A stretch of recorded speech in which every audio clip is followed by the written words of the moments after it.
சரவண ஜோதியே நமோ நம. வாழ்க வையகம், வாழ்க வளமுடன். அனைத்து தமிழ் நெஞ்சங்களுக்கும் கனிவான வணக்கங்கள். நிகழும் ஸ்ரீ மங்களகரமான குரோதி ஆண்டு ஆடி மாதம் 16ஆம் தேதி வியாழக்கிழமை அன்று துவாதசி திதியில் மிருகசிரிசம் நட்சத்திரத்தில் வியாகாதம் நாமயோகத்தில் தைத்தூலம் கர்ணத்தினில் மகா பிரதோஷம் கூடிய நன்னாளில் இந்த மகத்தான ஆகஸ்ட் மாதம் பிறக்கிறது. இம்மாத கிரகநிலை என பார்த்தால் ரிஷபராசியில் குரு பகவானும் செவ்வாய் பகவானும், கடகராசியில் சூரிய பகவானும் புதன் பகவானும், சிம்ம ராசியில் சுக்கிர பகவானும், கன்னி ராசியில் கேது பகவானும் உள்ளனர். கும்பராசியில் சனி பகவான் வக்ர நிலையில் உள்ளார். மீனராசியில் ராகு பகவான் சஞ்சாரம் செய்கின்றார். இம்மாத கிரக பெயர்ச்சி என எடுத்துக்கொண்டால் ஆகஸ்ட் மாதம் 1ஆம் தேதியே சுக்கிர பகவானின் பெயர்ச்சி சிம்மத்தில் நடைபெறுகிறது. ஆகஸ்ட் 17ஆம் தேதி சூரிய பகவான் சிம்ம ராசிக்கு பெயர்ச்சியாகின்றார். ஆகஸ்ட் மாதம் 26ஆம் தேதி செவ்வாய் பகவான் மிதுன ராசிக்கு பெயர்ச்சியாகின்றார். ஆகஸ்ட் மாதம் 26ஆம் தேதி சுக்கிர பகவான் கன்னி ராசிக்கு பெயர்ச்சியாகின்றார். இம்மாதம் 31ஆம் தேதி புதன் பகவான் சிம்மத்திற்கு பெயர்ச்சியாகின்றார். இந்த கிரகங்களின் சஞ்சாரம் மற்றும் இடப்பெயர்ச்சியால் உங்கள் ராசிக்கு இம்மாதம் என்னென்ன பலன்கள் கிடைக்கப் போகின்றது என்பதனையும், அசுப பலன்கள் ஏற்படுமாயின் ராசிக்காரர்கள் செய்ய வேண்டிய பரிகாரம் என்ன, வழிபட வேண்டிய தெய்வம் யார் என்பதனையும் காண்போம். உங்கள் வாழ்வில் வளமும் நலமும் செல்வ செழிப்பும் பெற்று வாழ்வில் உயரிய நிலையை அடைய எல்லாம் வல்ல எம்பெருமானை வேண்டி விரும்பி கேட்டுக்கொள்கிறேன். விருச்சிக ராசி அன்பர்களே, இந்த மாதம் நல்ல பலன்களை பெறப்போகிறீர்கள். வெளியூர் பயணங்கள் செல்ல நேரலாம். வரவேண்டிய நிலுவையில் உள்ள பணம் வந்து சேரும். தந்தை மூலம் நன்மை உண்டாகும். எந்த ஒரு காரியத்திலும் தெளிவான முடிவுகளை எடுப்பீர்கள். மனதில் இருந்த வீண் கவலைகள் நீங்கும். அரசாங்கம் மூலம் நடக்க வேண்டிய காரியங்களில் இருந்த முட்டுக்கட்டைகள் நீங்கும். தொழில் வியாபாரத்தில் பார்ட்னர்கள் மூலம் நன்மை உண்டாகும். வியாபாரத்திற்கு தேவையான நிதி உதவியும் கிடைக்கலாம். உத்தியோகத்தில் இருப்பவர்கள் எளிதாக பணிகளை செய்யும்படி இருக்கும். தற்காலிக பதவி உயர்வு, கூடுதல் பொறுப்புகள் கிடைக்கப் பெறலாம். குடும்பத்தில் ஒற்றுமை உண்டாகும். கணவன் மனைவிக்கு இடையில் இருந்த மனக்குழப்பங்கள் நீங்கும். எதிலும் தெளிவான சிந்தனை இருக்கும். குழந்தைகள் பற்றிய கவலை உண்டாகும். அவர்களின் நலனுக்காக பாடுபடுவீர்கள். உறவினர்கள் மூலம் நன்மைகள் உண்டாகலாம். பெண்களை பொறுத்தவரை மனக்குழப்பம் நீங்கி எதிலும் தெளிவான முடிவெடுக்கும் மனநிலை ஏற்படும். காரிய தடைகள் விலகும்.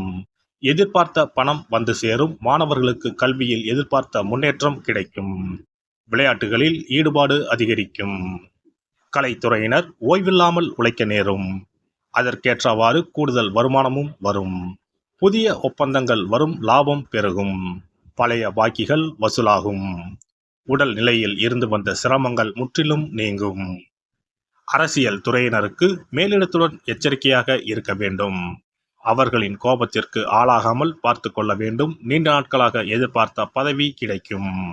நட்சத்திர பலன்கள். விசாகம் நட்சத்திரம். இந்த மாதம் புதிய ஒப்பந்தங்கள் கை கொடுக்கும். தொழிலதிபர்கள் பங்குதாரர்களிடம் எச்சரிக்கையாக இருக்க வேண்டும். கணவன் மனைவி ஒற்றுமை சுமூகமாக இருக்கும். மனைவி வழியில் வரவேண்டிய சொத்துக்கள் கிடைக்கும். வியாபாரிகள் எந்த கொள்முதலையும் தயக்கமின்றி செய்யலாம்.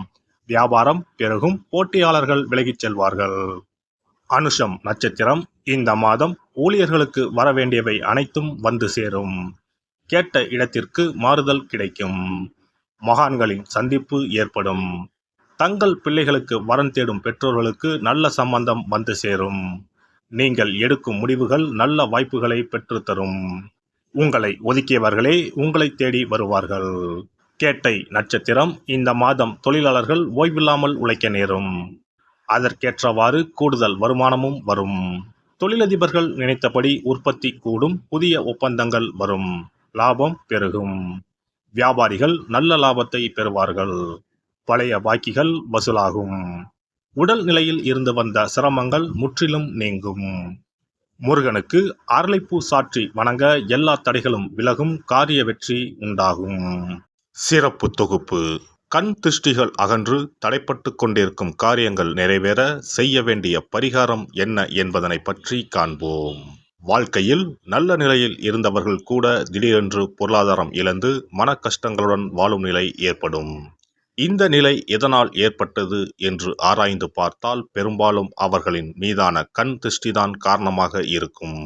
கல்லடி பட்டாலும் கண்ணடி படக்கூடாது என்று சொல்வார்கள் அல்லவா, அது உண்மைதான். இது போன்ற பிறரின் பொறாமை கொண்ட கண் திருஷ்டியினால் பலரின் வாழ்க்கை சிரமத்திற்கு ஆளாக நேரிடும். இது போன்ற கண் திருஷ்டிகளிலிருந்து எப்படி தப்பிப்பது?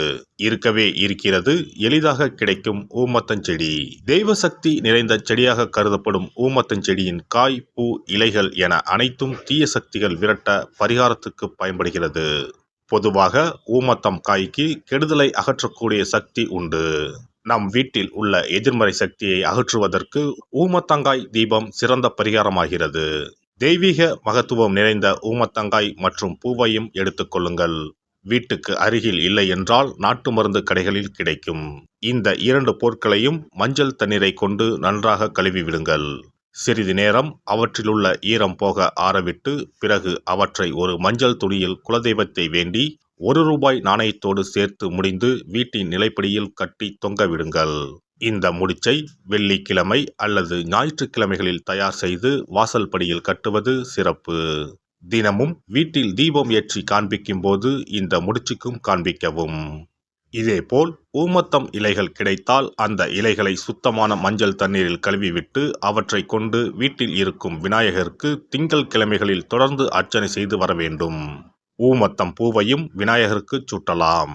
3 வாரங்கள் தொடர்ந்து திங்கள் கிழமைகளில் விநாயகருக்கு ஊமத்தை இலையால் அர்ச்சனை செய்து ஊமத்தம் பூவை சூட்டி வழிபட்டால் வீட்டில் உள்ள கெட்ட சக்தி நடமாட்டம் மற்றும் கண் திருஷ்டிகள் தீரும். ஊமத்தம் செடியும் சிவபெருமானுக்கு உகந்த இலை ஆகும். இந்த ஊமத்தங்காய் வைத்து சிவபெருமானுக்கு தீபம் ஏற்றி வழிபடுவதன் மூலம் நமது பிரச்சனைகளில் இருந்து எளிதாக விடுபட முடியும். முதலில் 2 ஊமத்தங்காய்களை எடுத்துக்கொள்ள வேண்டும். அவற்றின் மீது முட்கள் இருப்பதால் மிகவும் கவனமாக கையாள வேண்டும். ஊமத்தங்காயின் காம்பு பகுதிகளை வெட்டி கொண்டு கத்தியை பயன்படுத்தி ஊமத்தங்காயின் உள்ளே இருக்கும் விதை பகுதியை முழுவதுமாக நீக்கிவிட வேண்டும். பின்னர் 2 அகல் விளக்குகள் மற்றும் விளக்கு வைப்பதற்கான 2 தட்டுகளை எடுத்து சுத்தம் செய்து அவற்றிற்கு மஞ்சள் குங்குமம் போட்டு வைத்துக் கொள்ள வேண்டும். பின்னர் 2 தட்டின் மீதும் ஒவ்வொரு அகல் விளக்கை வைத்துக் கொள்ள வேண்டும். அதன் பிறகு எப்போதும் பூஜை செய்வதற்கு வைப்பது போன்ற வெத்தலைப்பாக்கு, பழம் போன்றவற்றை வைத்துவிட்டு 2 விளக்குகளையும் ஏற்றி சிவபெருமானை மனதார வேண்டிக் கொள்ள வேண்டும். எனக்கு இருக்கும் பிரச்சனைகள் அனைத்தும் தீர்ந்து இன்பமான வாழ்க்கை கிடைக்க வேண்டும் என வேண்டிக் கொள்ள வேண்டும். இந்த பூஜையை வெள்ளிக்கிழமை அன்று தொடங்கினால் தொடர்ந்து 9 வெள்ளிக்கிழமைகள் செய்ய வேண்டும். ஊமத்தங்காயின் மீது எவ்வாறு முட்கள் இருக்கிறதோ அதுபோல நமது வாழ்க்கையில் இருக்கும் முட்கள் போன்ற பிரச்சனைகளை அவை தீர்த்து வைக்கின்றன. இந்த பூஜையை நாம் தொடர்ந்து செய்து வருவதால் நம் மீது இருக்கும் கண் திருஷ்டிகள் அகன்றுவிடும். தீராத துயரங்கள் தீர்ந்துவிடும். பணம், நகை நம்மிடம் பெருகி வரும். சிலருக்கு கையில் சுத்தமாக பணம் இருக்காது. வறுமை தாண்டவமாடும். கடன் தொல்லையால் கஷ்டப்படுவார்கள். பண பிரச்சனையில் சிக்கி கொண்டிருப்பவர்கள் இந்த தீபத்தை ஏற்றினால் 3 வாரங்களில் நல்ல பலனை பெற முடியும். தொழிலில் நல்ல முன்னேற்றம் இருக்கும். கடன் பிரச்சனைகள் தீரும். உறவினர்களிடையே பகைமை இருந்தால் அவையும் மறைந்துவிடும். நோய்வாய் உள்ளவர்கள் இந்த தீபத்தை ஏற்றுவதன் மூலம் நல்ல பலனை பெற முடியும். பொதுவாகவே எந்த பரிகாரம் என்றாலும் அதை முழு நம்பிக்கையுடன் செய்தால் மட்டுமே முழு பலன் கிடைக்கும் என்பதை நினைவில் கொள்ளுங்கள்.